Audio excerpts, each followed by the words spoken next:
জয় ঠাকুর, জয় জয় ঠাকুর। আরে গিন্নি, কি হলোটা কি? পিছু ডাকছো কেন? এই মায়ের মন্দিরে যাচ্ছি তো। তুমি লাল পাড় সাদা শাড়ি পরে মায়ের কাছে যাচ্ছ, পিছু না ডেকে কি থাকতে পারি? একবার সামনে থেকে এমন বেশে বউটাকে দেখবো না? হয়েছে হয়েছে, সব বুঝেছি। এখন আর জল খাবার পাবে না। আমি মায়ের পুজোটা দিয়ে আসি, তারপর এসে জল খাবার বানিয়ে দেবো। হ্যাঁ, জয় ঠাকুর, জয় জয় ঠাকুর।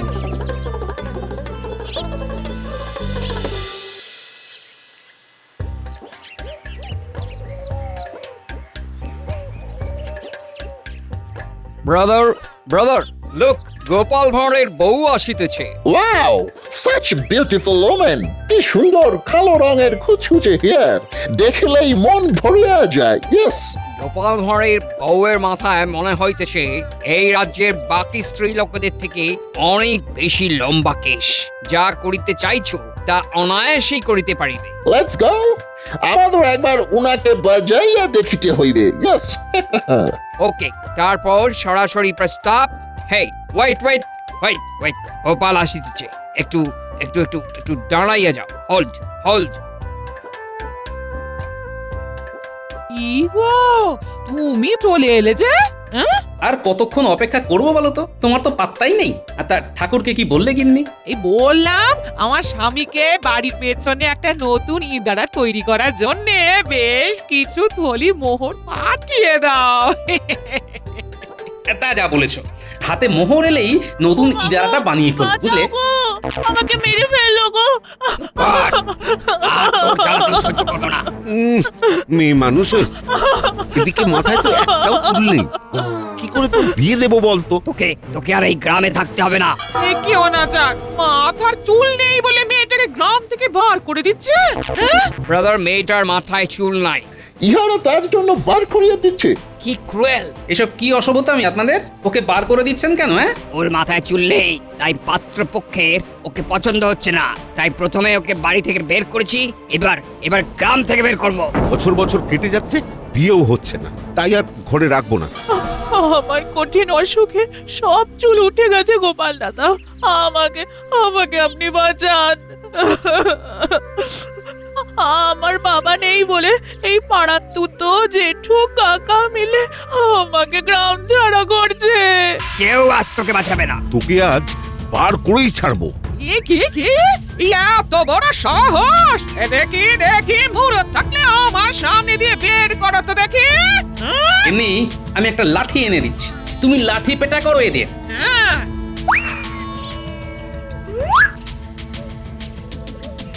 এই পালা পালা পালা, হতচ্ছাড়া দল, পালা! সাবাস গিন্নি, সাবাস! নারী শক্তি, সাবাস! প্রণাম নেবেন দাদা মশাই, মা ঠাকুরন, আপনারা আমাকে বাঁচালেন। কিন্তু আমি এখন থাকবো কোথায়? কেন আমার বাড়িতে থাকবে? যতদিন না কিছু পাকাপাকি ব্যবস্থা হয় তুমি ওখানেই থাকবে। হ্যাঁ, তুমি কিচ্ছু চিন্তা করো না, আমরা তোমার পাশে আছি। এর পরের মিশন গোপালের বাড়ি। ইয়েস।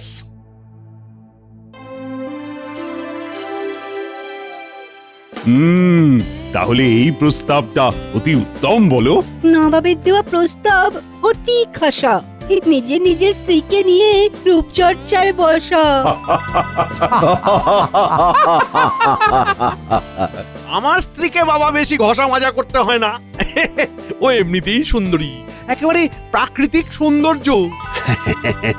আমি আর নিজের মুখে রানীমার তারিফ করছি না, সরাসরি প্রতিযোগিতাতেই বোঝা যাবে। দেখা যাক কার সেরা স্ত্রী, মহারাজের না মন্ত্রীর। হ্যাঁ, সেইটাই দেখার। মহারাজ, আসতে পারি? আরে এসো এসো। কি ব্যাপার, আজ তোমার এত দেরি হলো যে? আর বলবেন না মহারাজ, এক অবলা মেয়ের মাথার চুল নেই বলে তার বাড়ির লোক তাকে রাজ্যের বাইরে বের করে দিতে যাচ্ছিল। তারপর মেয়েটিকে আমি আর আমার স্ত্রী মিলে ওদের খপ্পর থেকে রক্ষা করে এলাম। মেয়ের মাথায় চুল না থাকলে তো খুবই মুশকিল, কেশ অর্ধেক বেশ। এদিকে দেখুন, আমার মাথায় যে চুল নেই, তাই বলে আমাকে কিন্তু কেউ রাজ্য ছাড়া করেনি মহারাজ। হক কথা, মন্ত্রী, একটু দৃষ্টিটা বদলাও। যাকে মহারাজ, তা আজকে কি নিয়ে আলোচনা চলছিল? নবাব বাহাদুর আমাদের রাজ্যের স্ত্রী লোকদের নিয়ে একটা প্রতিযোগিতার আয়োজন করেছেন।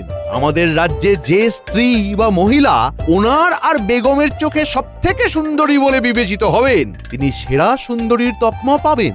বাহ, বেশ অভিনব প্রতিযোগিতা তো। কি তাহলে এই প্রতিযোগিতায় কারুর আপত্তি নেই তো? না না না, সবাই রাজি। বেশ বেশ বেশ, তাহলে যে যা স্ত্রীকে নিয়ে প্রস্তুতি নাও।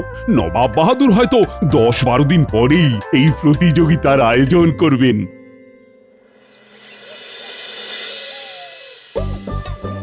এই রকম কায়দায় আঁচড়াবে নাকি ওরকম করে? হুম, ও মা গো, এটা কি দেখছি? হ্যাঁ গো, তোমার মাথার ব্যামো হলো নাকি? না, দেখছি লম্বা চুলে কোন দিকে সিথি কাটলে ভালো লাগবে। লম্বা চুল? তোমার মাথায় তো ছোট চুল, আর আমার শাড়ি জড়িয়ে কি করছো বলো তো, বলো। নিজের মাথায় লম্বা চুল হয়েছে কল্পনা করছি। হে ভগবান, কোথায় আছো? আমায় বাঁচাও, আমার স্বামীর মাথা খারাপ হয়ে গেছে, সে মেয়ে না ছেলে ভুলে গেছে। আরে আরে, আরে গিন্নি, করো কি? আমি ঠিক আছি, এ সব কিছুই আমি তোমার জন্য করছি গিন্নি। মানে ব্যাপারখানা কি একটু বলবে? নিশ্চয়ই বলবো। আসলে সামনেই নবাবের দ্বারা আয়োজিত সেরা সুন্দরী প্রতিযোগিতা আছে, তাই আমি মনে মনে তোমায় কল্পনা করে দেখছিলাম যে কোন দিকে সিথি করলে তোমায় সব থেকে সুন্দরী দেখাবে। আহা, মরে যাই, আমার স্বামী আমায় নিয়ে এত ভাবে। বারে তুমি আমার সবেধন নীলমণি না? এবারে কিন্তু আমি লজ্জা পাচ্ছি। কালকে থেকে পরিচর্যা শুরু করে দাও। আর পারি না বাবা, পারি না।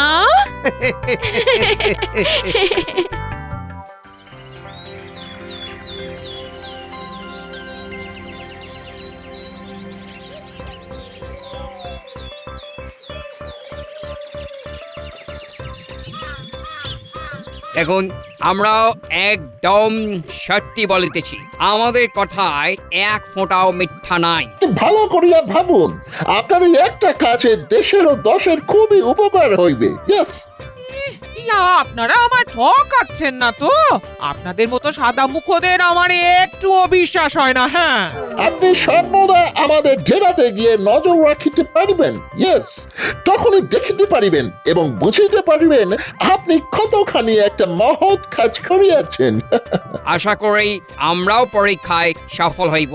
ডেরায় গিয়ে যদি মনে করেন আমাদের মুখের কথা সহিত কাজে আপনি কোনো মিল দেখিতে পারিতেছেন না, তাহলে সরাসরি রাস্তায় নামিয়া সব কথা সাধারণ জনগণকে বলিয়া দিবেন। কিন্তু যদি দেখেন সব ঠিকঠাক, তাহলে দয়া করিয়া মুখটা ওই নির্দিষ্ট দিন পর্যন্ত বন্ধ রাখিবেন।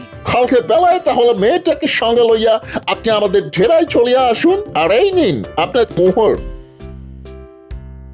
এদিক সেই দিক যদি বেগতিক দেখি, আমার ওই মুড়ো ঝাঁটা দিয়ে ঝাঁটাবো। হ্যাঁ, বলে দিলাম। বিশ্বাস রাখুন, কালকে দেখা হইবে।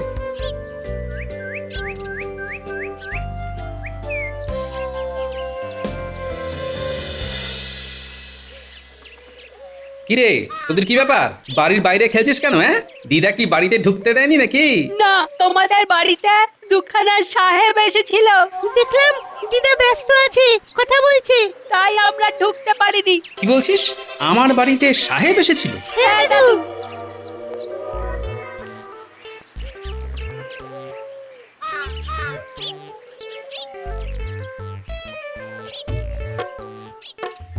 কি সর্বনাশ! গিন্নি, ও গিন্নি, কি ব্যাপার? এসব পোটলা পুটলি কিসের? জামা কাপড়ের। তা তুমি কি রাগ করে চলে যাচ্ছ নাকি? আমাদের তো কোনো ঝগড়া হয়নি গিন্নি। ওরে বাবা না, কালকে মেয়েটাকে ইংরেজদের ডেরায় নিয়ে যাব, তাই আমার পুরনো কিছু জামা কাপড় দিয়ে দিচ্ছি। হ্যাঁ, হুট করে ইংরেজদের ডেরায় যাবে মানেটা কি? আমি তো কিছুই বুঝছি না। আজ দুইজন সাহেব এসেছিল, তারা আমাদের রাজ্যের অবলা মেয়েদেরকে লেখাপড়া শিখিয়ে স্বাবলম্বী করতে চায় গো। হ্যাঁ, তা আমার সাথে কথা না বলে তোমার সাথে বলতে এলে যে? সব ঠিকঠাক তো গিন্নি? রাস্তায় সেই দিন আমায় ঝ্যাঁটা হাঁটতে দেখেছিল ওই দুজন, তাই আমার সাথে কথা বললো। হ্যাঁ, কোনো বদ মতলব নেই তো? আহা, আমার কিন্তু ওদেরকে বিশ্বাস হয় না। তুমি তুমি অত চিন্তা করো না, চিন্তা করো না। এছাড়া আজে বাজে কিছু দেখলেই আমার ঝেঁটা আর তোমার জোগাড় করে আনা ওই লাঠিখানা আছে না, হ্যাঁ। ঠিক আছে গিন্নি, সবকিছু বুঝে শুনে করো, কিন্তু আমি সব সময় তোমার পাশে আছি, বুঝলে?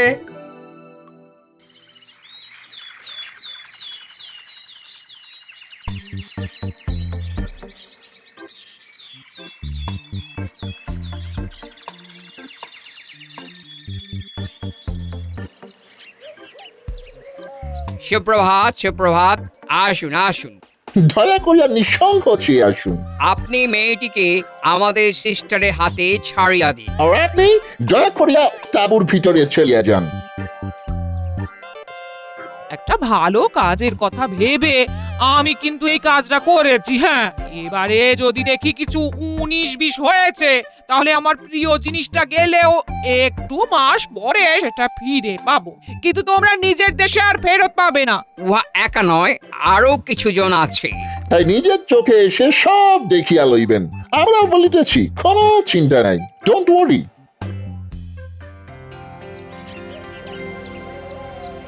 বিরিয়ানিটা কেমন ছিল জাহাপানা? অসাধারণ, অসাধারণ। নতুন রাঁধুনি বেড়ে রাঁধে কিন্তু, হ্যাঁ। কৃষ্ণনগরের রাঁধুনি। লাজবাব, লাজবাব। তা জাহাপানা দেখছি কৃষ্ণনগরের ওপরে বড়ই প্রসন্ন এখন। বলা নেই কওয়া নেই, দুম করে কৃষ্ণনগরের সুন্দরীদের নিয়ে সেরা সুন্দরী প্রতিযোগিতার আয়োজন করে দিলেন। কৃষ্ণনগরের উপরে আমার আলাদাই টান। ওখানকার সব পুরুষগুলোকে তো এতদিন দেখলাম, এবার না হয় সুন্দরীদের একটু দেখি, হ্যাঁ, কি বলো? আর কি নবাব বাহাদুরের মনের খুশিটা একটু বেশি বোঝা যাচ্ছে। বেগম যদি দেখেন না, তাহলে বেগমকে নিয়েই তো আয়েশ করে সুন্দরীদের দেখবো, তাও আবার পুরস্কার দিয়ে। যা বলেছেন। যাকে খবর পেয়েছো কিছু? ওদিককার আয়োজন কতদূর, মানে কি এগোলো বলো? হ্যাঁ, ওদের আয়োজন প্রায় শেষের মুখে। তাহলে শুধু সেই দিনের অপেক্ষা, তাই তো? বাবা বাবা বাবা। হ্যাঁ,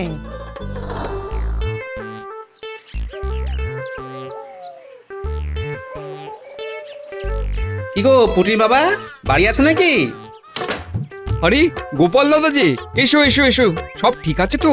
আর বলো না, গিন্নি সেই যে সকালে ইংরেজদের ডেরায় গেছে, সাথে ওই মেয়েটিকেও নিয়ে গেছে অবশ্য, এসে দেখি এখনো আসেনি। হ্যাঁ হ্যাঁ হ্যাঁ, দেখলাম বৌঠান মেয়েটাকে নিয়ে যাচ্ছে সকালবেলা।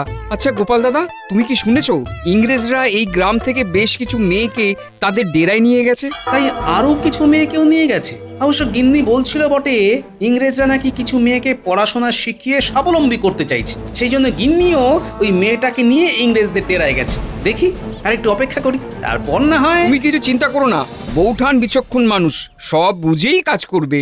দাদু, ও দাদু, শিগগিরই চলো, দিদা ফিরেছে, তোমার ডাকছে। ও গিন্নি ফিরেছে, ঠিক আছে, চল চল।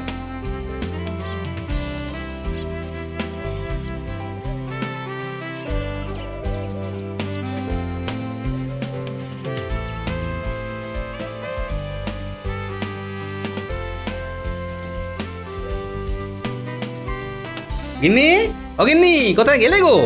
এই যে আমি তুলসী তলার সামনে, এসো এসো এসো। আরে আপনি কি? আমার স্ত্রীর গলায় হুবহু কথা বললেন, আবার আমার স্ত্রীর শাড়ি পরে বসে আছেন। কে আপনি? আমার স্ত্রীকে কোথায় লুকিয়ে রেখেছেন? হ্যাঁ, আরে আমি তো তোমার স্ত্রী। আমার সামনে এসে মুখটা একবার দেখো, তবেই তো বুঝবে। বাজে কথা। আমার স্ত্রীর মাথায় এক রাশ ঘন কালো চুল, আপনার মাথায় তো দেখছি একদম ছোট ছোট চুল। বাজে কথা ছেড়ে বলুন তো, আমার স্ত্রী কোথায়? গিন্নি, ও গিন্নি। বেশ, তবে আমি ফিরছি সামনের দিকে। দেখো আমার নতুন রূপ। দেখো দেখো দেখো। হ্যাঁ গিন্নি, এটা এটা তুমি? হ্যাঁ আমি। হ্যাঁ গিন্নি, এটা কি করলে তুমি? হ্যাঁ, তোমার মাথার ওই এক রাশ কালো চুল কেটে ফেললে, কি সর্বনাশ! আমার আবার অমন বড় চুল হয়ে যাবে? হ্যাঁ, আর এমনি এমনি মাথার চুল কাটিনি। সামনেই সেরা সুন্দরীর প্রতিযোগিতা, তুমি কি করে সেখানে অংশগ্রহণ করবে শুনি? আর দরকার নেই আমার সেরা সুন্দরী প্রতিযোগিতায় অংশ নেওয়ার। আমি দেশের দশের কাজে তাদের হিতার্থে ইংরেজ সাহেবদের সহযোগিতা করেছি। হ্যাঁ, ওই ওই অনামুখগুলোর জন্যই আর এই কাণ্ড হয়েছে। ছি ছি ছি ছি ছি ছি ছি, আমি মুখ দেখাবো কেমন করে বলো তো? মোটেও ওদের নামে নিন্দে করো না। যে কাজে ওরা নেমেছে সেটা খুবই ভালো কাজ, তাই আমিও ওদের সাথে সামিল হয়েছি। হ্যাঁ, পড়াশোনা শেখানোর নামে ওদের আধুনিকতায় আধুনিক করতে চাইছে ওরা। তোমারও আজ গোটা দিনে মগজ ধোলাই করে ফেলেছে। না হলে কি আর ওদের নামে সুনাম করার পাত্রী তুমি? হ্যাঁ, অত সহজ নয়। কাল সকালে আমার সাথে একবার ইংরেজদের ডেরায় যেও। হ্যাঁ, তাহলেই সব বুঝবে। এই এখন খেতে এসো। না, খাবো না। মানুষটার মাথা ঠান্ডা করে দাও ঠাকুর, ঠান্ডা করে দাও। কাল সাত সকালই যাব, গিয়ে দেখবো ওরা কি এমন রাজকাজে নেমেছে যে তুমি হুট করে ওদের সমর্থক হয়ে গেলে। হ্যাঁ, চলো গিয়ে নিজের চোখেই দেখে আসবে। হ্যাঁ।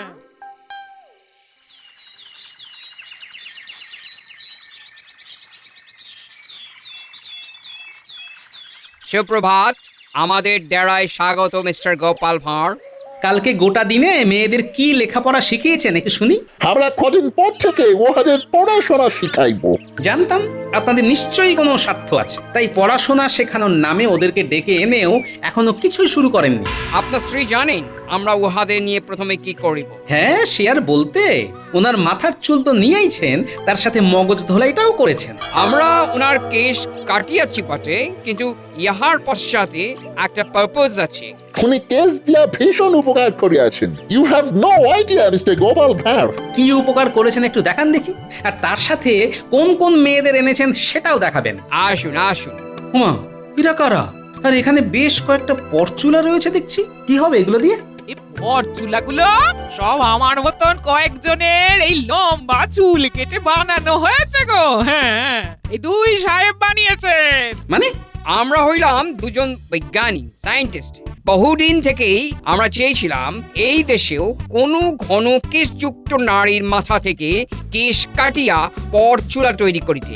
তাই আপনার স্ত্রীর সহিত কথা বলিয়া তাহার সম্মতিতে এবং ওনার মতন আরো কিছু ভালো মনের নারীর খেস কাটিয়া আপাতত 2-3 খানা মতন ফরচুলা তৈরি করিয়াছি। সেই দিন যখন এই এই মেয়েটিকে দেখিলাম, কেশ না থাকার কারণে ওকে বার করিয়া দিতেছে ওর নিজের বাড়ির লোক, তখন ঠিক করি আগে কৃষ্ণনগরেই পরচুলা প্রচলন ঘটাইব। তারপর এমন কিছু মেয়ে জোগাড় করলাম যাহাদের কেশ নাই, খুবই কম কেশ।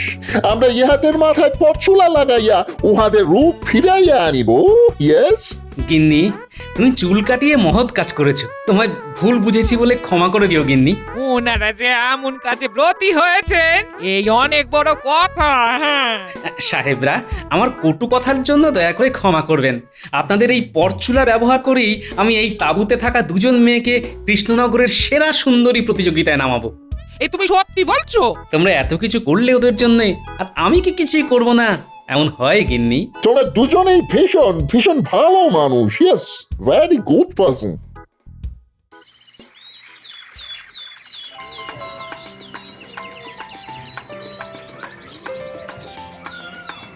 বাহ বাহ বাহ বাহ, কাকে ছেড়ে কাকে দেখবো? চারিদিকে সব রূপসীর দল। কি? বেগম, আমার তোকে তুমি সর্বকালের সেরা সুন্দরী। তাও এখানে দেখে নাও কার হাতে পুরস্কারটা তুলে দেবে। আচ্ছা, গোপালের বউ অংশ নেয়নি? সে তো চুল কাটিয়েছে, নিত্যদিন সাহেবদের সাথে মেলামেশা করছে। এখন গোপালের বউ হয়তো মেম সাহেব হবে, তাই তো ওরকম ভিড়ের মধ্যে দাঁড়িয়ে আছে। মন্ত্রী মশাই, আপনি ঘোষণা করে দেখুন, আর কারোর অংশ নেওয়া নেই তো, কারণ পুরস্কার ঘোষণা করে দেব। আশা করছি আমাদের কৃষ্ণনগরের সকল রূপসী মা বোনেরা এই প্রতিযোগিতায় অংশ নিয়েছেন। তাই আপনারা আর একটু ধৈর্য ধরুন, কিছুক্ষণের ভেতরেই আমাদের বেগম সাহেবা, নবাব বাহাদুর, বেগম সাহেবা, আর একটু অপেক্ষা করুন। আমাদের এই প্রতিযোগিতায় এই রাজ্যের আরো 2 জন বোনেদের অংশগ্রহণ করার কথা আছে। কারা তারা? ওমা, এ তো সেই মেয়েগুলো যারা ন্যাড়া হয়ে যাওয়ার জন্য গ্রাম থেকে বিতাড়িত হয়ে গেছিল। ওদের মাথায় কি করে চুল এলো? নকল চুল? বললেন চুল ছিল না, চুল ছিল না বলে তাড়িয়ে দেওয়া হয়েছিল। এখন তো ওদের দেখে কেউ বলবেই না সে কথা। হ্যাঁ, আমি একটু ওদের সাথে কথা বলতে চাই। শুনলাম তোমাদের মাথায় চুল ছিল না, কিন্তু এখন দেখছি মাথা ভর্তি চুল। একটু যদি রহস্যটা বলো। আমাদের মাথার চুল আসলে নকল চুল অর্থাৎ পরচুলা। গোপাল দাদার স্ত্রী নিজের চুল কেটে আমাদেরকে মাথার চুল দান করেছেন। নবাগত দুই বিজ্ঞানী ইংরেজ সাহেব একটা গোটা দিন খেটে আমাদেরকে এই পরচুলা বানিয়ে দিয়েছেন। তারপর গোপাল দাদা আমাদের মনে সাহস জুগিয়ে এইখানে এনেছেন। এনারা না থাকলে আমাদের এখানে আসা সম্ভব হতো না। গোপাল, তোমার আর তোমার স্ত্রীর তুলনা নেই। তোমরা তোমরা সত্যিই এই রাজ্যের গর্ব। আজকে আমার চোখে সেরার সেরা সুন্দরী হলেন গোপালের স্ত্রী। কারণ আমরা সব সময় রূপের সৌন্দর্যের পেছনেই ছুটি, মনের সৌন্দর্যটা খেয়াল করি না। কিন্তু আজ গোপালের স্ত্রী একটা মহৎ কাজের মধ্যে দিয়ে বুঝিয়ে দিয়েছে যে আসল সৌন্দর্য থাকে মানুষের মনে, রূপে নয়। গোপালের বউ, তুমি সামনে এসো। এই নাও তোমার উপহার। দূর, এবারেও গোপাল বাজিমাত করলো। ইস, গোপালের বউ জিতে গেল। ছি ছি ছি ছি ছি ছি।